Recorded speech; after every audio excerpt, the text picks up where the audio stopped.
wife asked me to make a video that might clarify a few things to people that watch my videos. And the thing that she wanted me to clarify was the aspect of why I'm different. And actually, we're coming up next month on our 48th anniversary. So she knows me better than anyone else in the world. And I had just turned 20 years old, and she was 18 and a half when we got married. So we've known each other for a very long time. And what she wanted me to clarify was how bizarrely different I am than most people, which probably gives me it definitely gives me a different point of view on spirituality than most people have. But what it really does is it eliminates a lot of teachings that most people take a very long time to learn. Meaning, well, let's just go into the story of why I'm different. So I was maybe 7 years old. Maybe I was close to 7 years old, but somewhere's around the beginning of when I was 7 years old. My father, who, by the way, let's get this out of the way right now. I love my father. I love my dad. He has since passed away, probably, I don't know, 4 years ago, 3-4 years ago. But he was he was a sociopath, and he was an alcoholic and a heavy gambler, and he was a big guy. He was 6'2", 300 plus pounds, most of it muscle. And he was raised by his grandparents because his mother abandoned him at just probably right after birth. And so that's just the way things were back then. And I don't hold anything against him for what I'm about to tell you. And I've kind of alluded towards it or talked about it in maybe some of my past videos years ago. But what had happened was a part of my own personal makeup is that I don't conform to rules very well, unless those rules make sense to me. And I guess that's what it would take for anyone to, so to say, get out of the box of normalcy, to explore spiritual things that are beyond what is normally prevalent in the world. So as a child, I either talked back to my mother or I talked back to my father, whatever the case may be. I don't remember the incident very well, but my father proceeded to beat me. Now, this wasn't a one-time situation. This is only the first time that I can recall my father beating me, and he had done that several times after that, up until I was probably, I'm trying to remember, probably 12 years old, when my mother essentially told him, if you beat our children again, I'll call the police and have you thrown in jail. So he was abusive. And he was a sociopath and drunk, and so who knows what the case may be. Honestly, I mean this with the full measure. I'm not lying. I hold nothing against my father. He is what he is. I'm glad I wasn't like that. But he had beaten me within an inch of my life when I was about 7 years old. And he didn't know how to stop beating, and he basically what had happened was I left my body at that particular time in the process of being beaten. And I was kind of like hovering above my body toward the ceiling of the room. And it was weird because I didn't recognize myself as being a little 7-year-old child, meaning the person that was hovering like a ghost above a little child that was being beaten. And I watched what was going on from a third person point of view. And I was screaming and I was asking for people to help, but nobody could hear me because I was a spirit or a ghost or whatever you want to call it at the time. And I couldn't get anyone to hear or stop. And I was yelling at him, quit beating that little child. He's going to die if you don't stop beating him. And I was screaming, trying to grab his attention. And he eventually stopped beating, but it had nothing to do with my spirit, if you will. And so I saw myself being beaten as a little child. But I didn't consider myself to be a child. I was like an adult, essentially, watching the body of a little 7-year-old being beaten to death. So what that did for me is, from the earliest memories of my life, think about this for a minute. At, maybe 7 years old, 6.5 years old or whatever, just about the time you're starting to realize you're alive or that you're a human being, I had this profound experience of not being a physical human being, that I was actually a spirit. Here's the weird thing. I went until I was in my early 20s before I realized, from my wife telling me, that that was not normal. As a teenager, some of my friends, we would be working or doing stuff, and I would say odd things that they never questioned me on, because I thought everyone was like me. I didn't know that everyone thought they were their bodies. And so as a teenager, I would say, hey, my friend, he was Hispanic and we got along really good. He was my next door neighbor, and his name was Freddie Jaramillo. Anyways, so Freddie and I were working one time. Well, this was many scenarios, but I says, hey, Freddie, let's go do this. And I know it's really hard, but we'll just tell our bodies, you have to do what we want you to do because we want to have fun. So for us to have fun, we got to force our bodies to do that. Let's just tell it to do it. And he didn't think twice. I mean, he just assumed I was saying something that didn't make sense to him.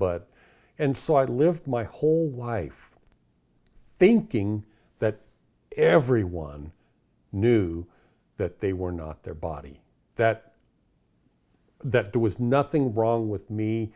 I was as normal could be. And it was only after I got married and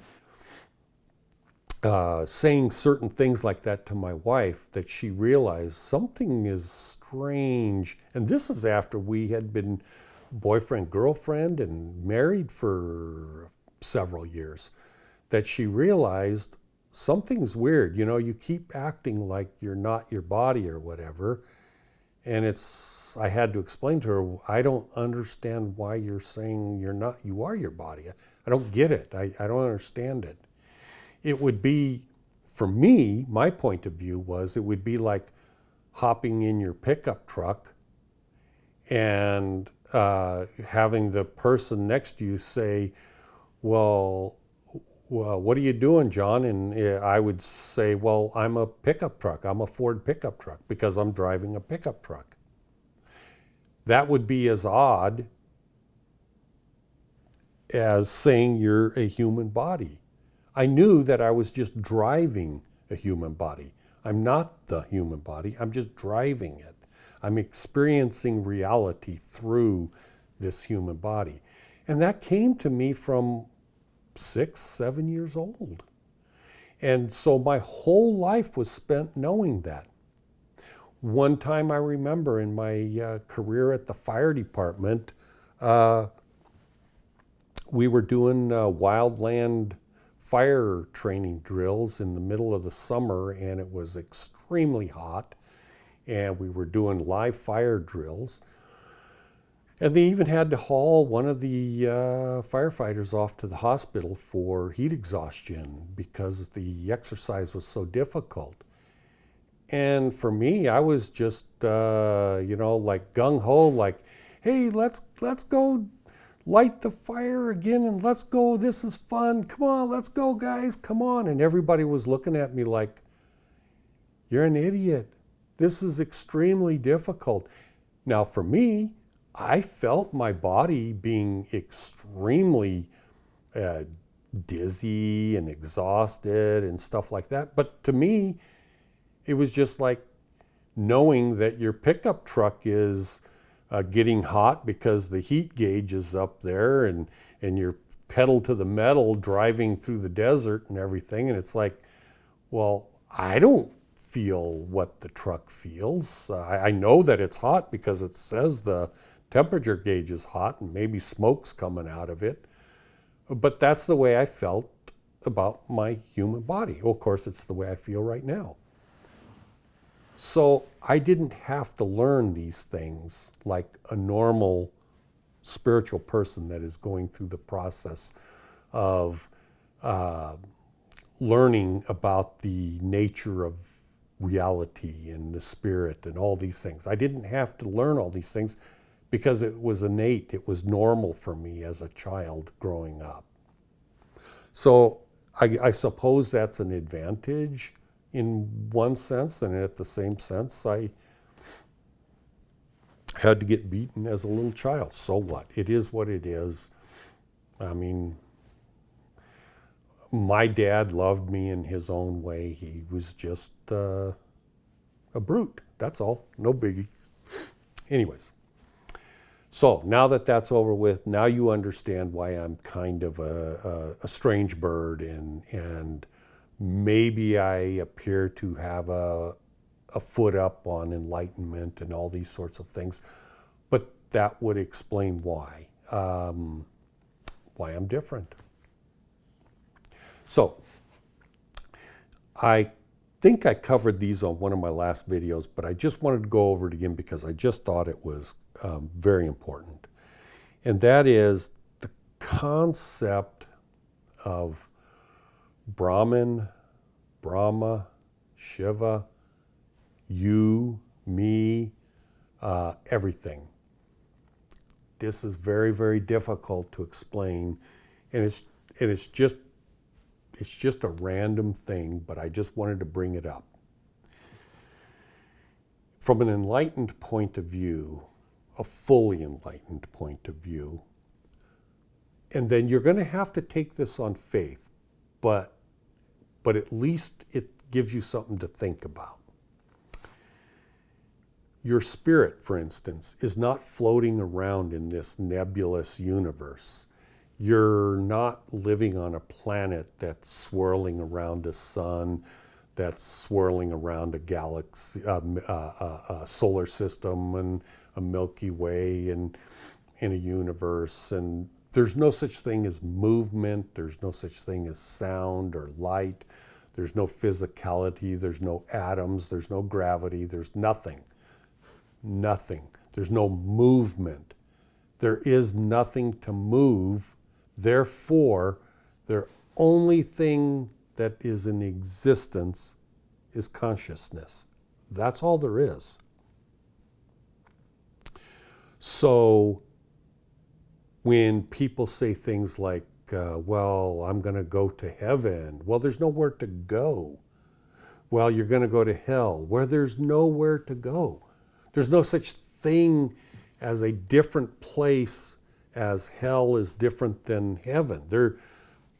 In regards to place, there's only consciousness.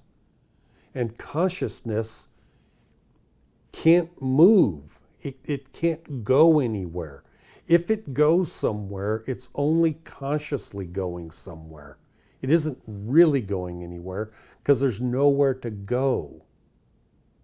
In Brahman, it's nothing but total darkness. There is no physicality. There's no 1 + 1 = 2. There's no everything is one. There's nothing. There's not a God. There's not a God. There's just absolutely nothing except consciousness. That's all there is. And there cannot be consciousness without the initial Brahma or the God that Jesus prayed to. There cannot even be consciousness.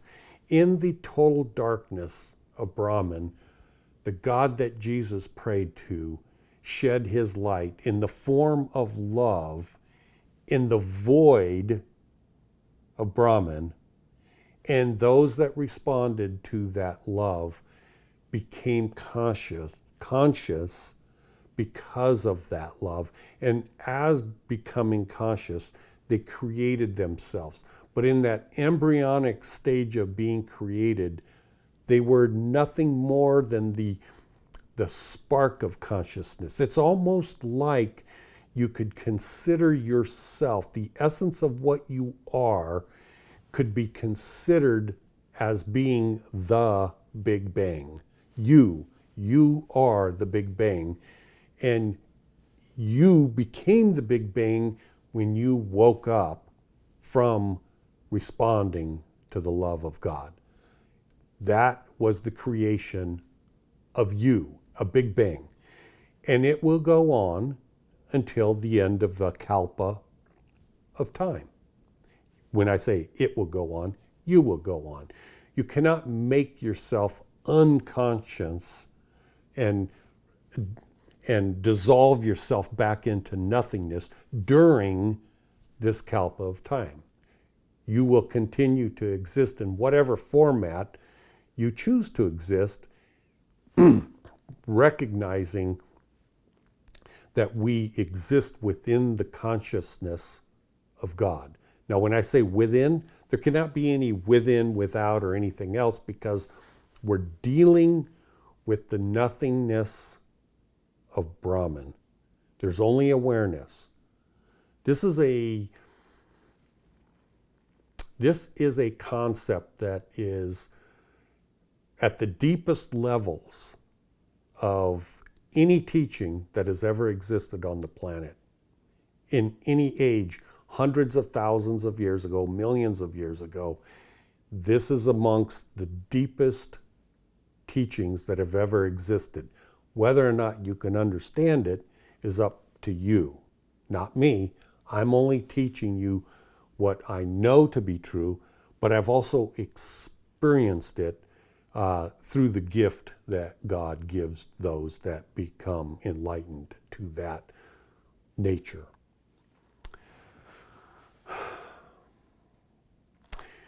The other thing, and this is a bizarre concept, but I've touched upon the basics of it before.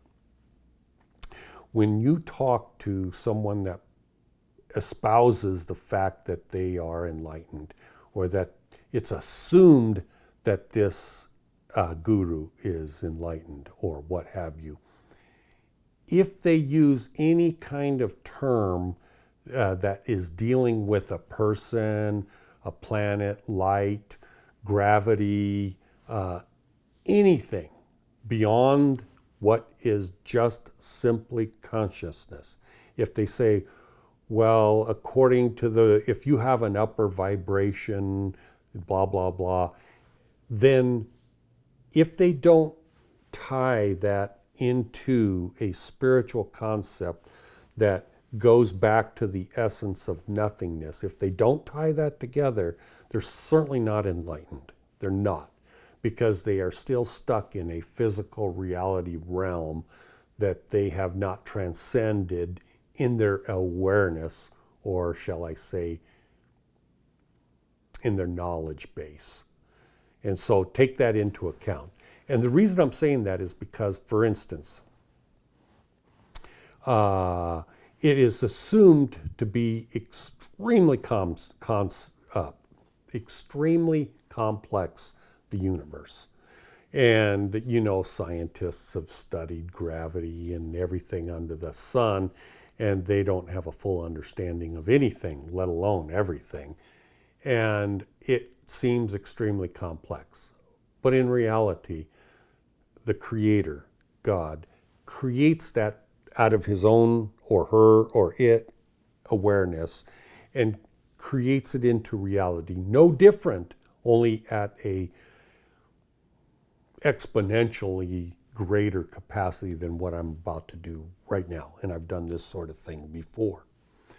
And that is, between you and I, if I say to you, okay, imagine an orb that I am creating right now, and the orb is orange, and it radiates heat, and it's like a balloon, but it floats, and I can float it, and then I can say, now this orange orb is floating right here. My finger is right underneath it, and it expands and contracts and expands and contracts.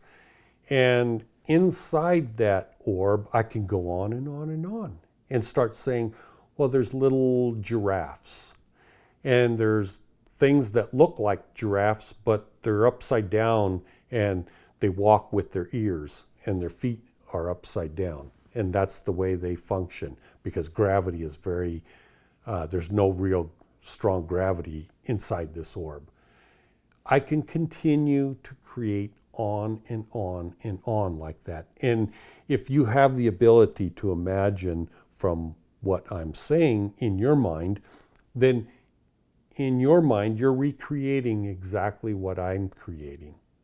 And I'm creating it, we are creating that out of nothing. And think of me, just a human being, that I can do that. Think about what God can do. And you and I are envisioning exactly what God is creating. And that's why it's so complex, because God is a very smart individual, right? Of course he is. Her, it.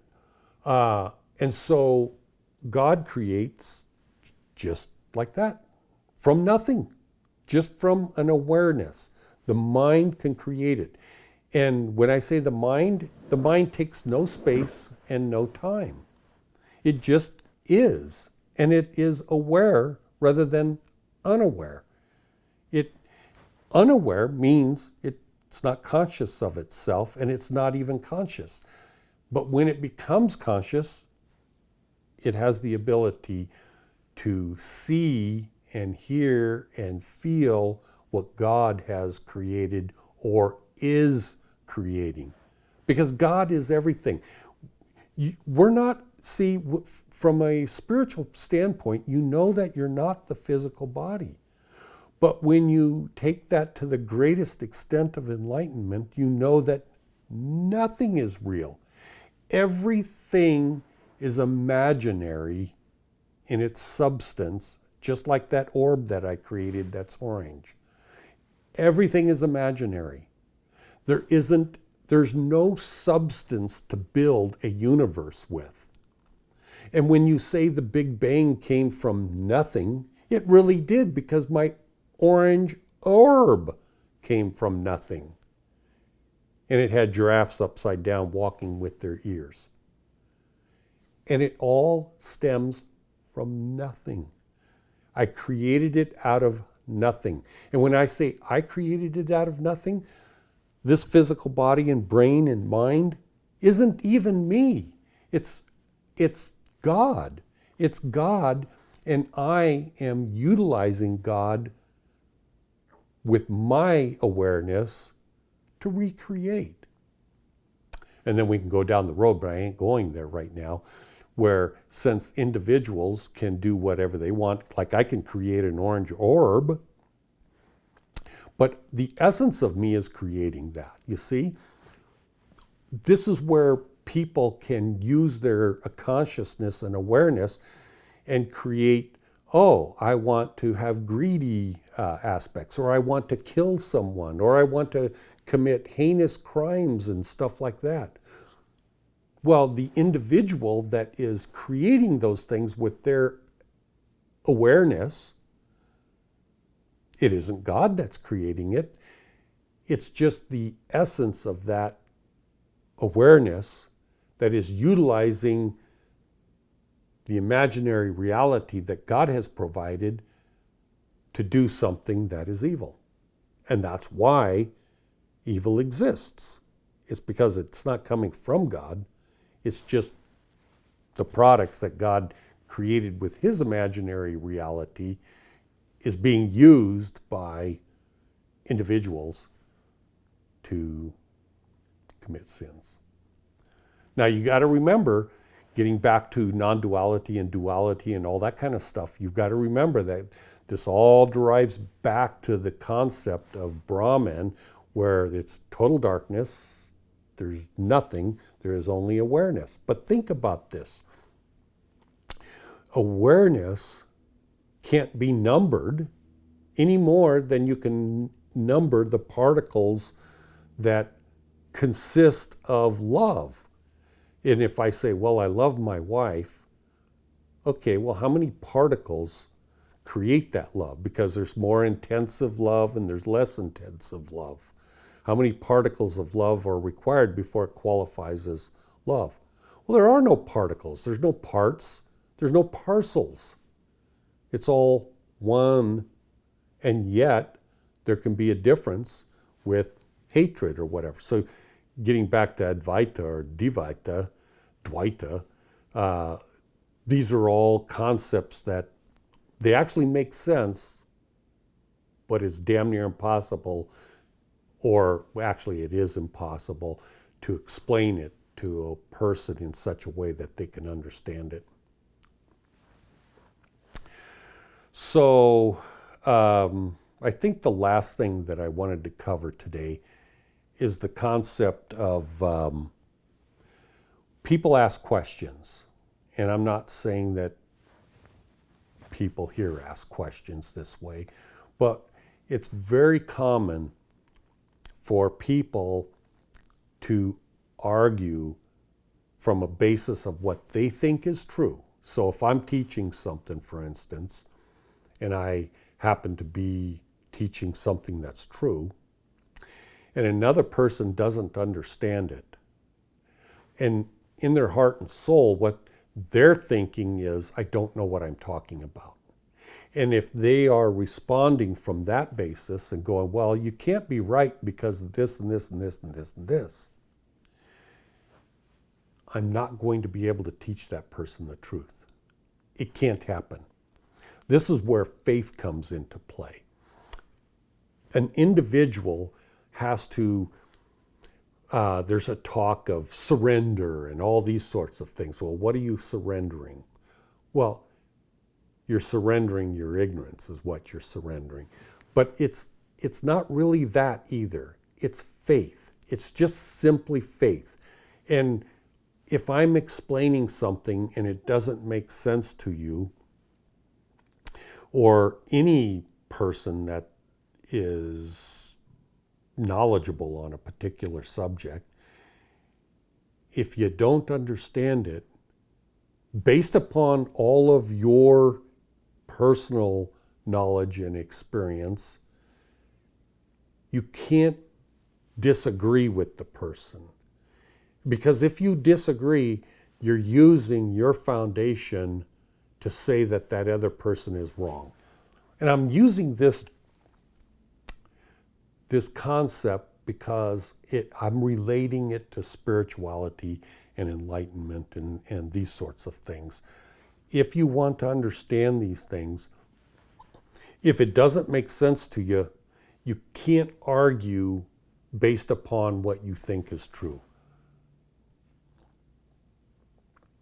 I think I've said that 50 times differently, and sometimes it drives people crazy listening to me and going, my God, would you just quit saying the same thing 100 times a little differently? The reason I do that is it's because I know that people are using whatever it is they're using, and it isn't working. They're not understanding what I'm trying to teach. So, with that, I think I'm done. I know it's been 3 weeks or more since my last video. I had a trip up to Oregon and up into northern Nevada, and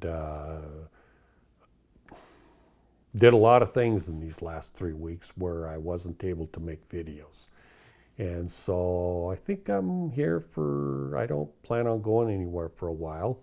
And so if you've got any ideas for videos, by all means, let me know. And also, I wanted to let everyone know that there's several people that email me and ask questions. Please, anybody on any question, feel free to ask me. I am more than happy to respond and try to answer and try to clarify, etc., etc. So you don't have to feel like I don't have the time or anything like that. I do. I'm a retired firefighter. I have plenty of hobbies that I keep busy with. I ride a motorcycle, I weld, and I do woodwork, etc., etc., etc. But my priority really, honestly, is spirituality. That's my number one priority. And as I was just talking to my younger brother again this morning, he told me, he says, hey, John, let's get together, and I will definitely make time to make video with you and add a different slant to it, because he really is differently than I am. He's got even though we grew up as brothers, well, you can imagine a family where your dad beats you to death practically, that our family was fragmented. But I always had the greatest respect for my younger brother, and he was the same for me. And from a very early life, we took different paths. I took a religious path, and he took a spiritual path, and in the end, we came back together, and we consult with each other on a weekly basis as for spiritual things. And so I think I would really enjoy having him make videos with us and put them out there, and we'll see what happens in the future. I wanted to let you know, as always, I love you. I appreciate the fact that you spend time watching the videos that I make. I appreciate the fact that you're giving it your effort to understand what I'm teaching. All of these things I appreciate. And why do I appreciate it? It's because it's the building blocks of an eternal friendship. And an eternal friendship spans forever. Because as I was saying, in the nature of Brahman, where there is absolutely nothingness other than awareness, What is more valuable or more important than love and friendship? I mean, really, think about that. What is more important? Really, when you think about it, why do you think the Creator God has done all of this? Think about that. So I'm doing the same thing. I'm doing the same thing building friends, and anyone that becomes friends with me absolutely will eventually become God enlightened, and they will become enlightened, and they will become one with God. There is no other possibility, because eventually that individual that goes, you know what, John, I've decided I don't like you and I hate you and I don't want to ever see you again. Okay, that's fine.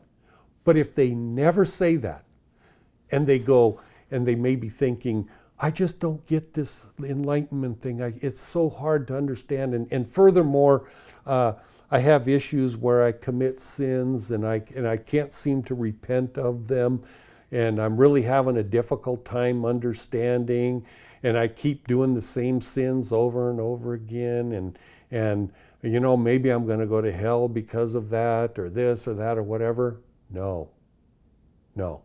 As long as you're connected to me and I'm connected to God and Christ and Buddha and Krishna, and you're connected to me, you'll be connected to them. Why is the connection there? Why is that chain so powerful that it can't be broken? Why? Because of love. It can't be broken. No matter what situation you happen to be in right now, if you enjoy watching these videos and you feel that same love that I feel toward you, or if you even think that it's interesting and you want to continue on that path, how is it possible that you cannot or will not become God enlightened? How is it possible? It isn't. It just absolutely isn't. Because that friendship necessarily not that's not the right forget it. It can't be broken. As long as the friendship is maintained. Why do you think Jesus basically boiled everything down to, he says, what is the most important thing? Well, to love God with all your heart, might, mind, and strength, and yourself and others. And he said, I would rather you refer to me as your friend than as the Son of God. Why? Because all the dirty work and all the problems that you think are real, and of course they are real, all those things, they'll be resolved eventually. They'll be resolved if you have love one for another.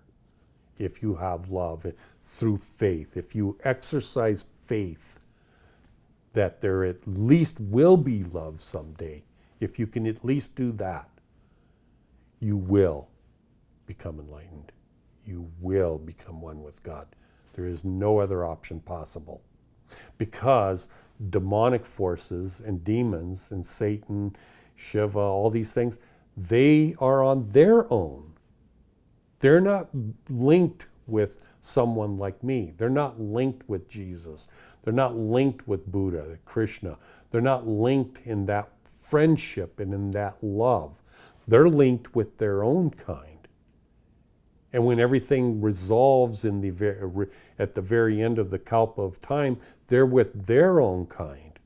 And they can't stand on their own because there is no their own. They revert back to the darkness of Brahman. That's some very deep stuff. But I understand it crystal clear. It's just damn near impossible, if not impossible, to express. And when I say you can understand these things, not from me teaching you, I'm teaching you about the orange orb that goes back and forth with giraffes upside down that walk with their ears. That's what I'm teaching you. But what God can teach you is everything that I'm telling you about enlightenment and God enlightenment. So you need to pray to God. Who cares who you're praying to? People say, well, I don't know if I'm praying to Satan or demons or whatever. Pray silently so that the world can't hear you, so that the spiritual realms can't hear you. Pray in your mind. And when you pray to a God of love, rest assured you're praying to the right God. There's no mistake about it.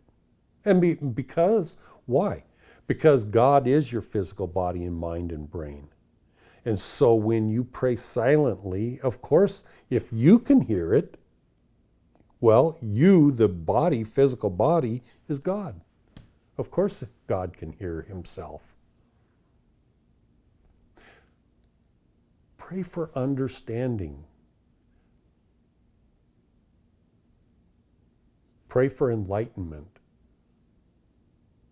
Pray for wisdom, knowledge.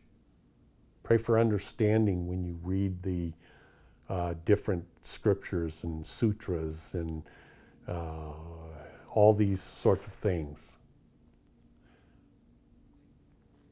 In that, I will close and wish you a wonderful weekend, I hope. And again, I want you to know I love you. And I hope you have a good weekend.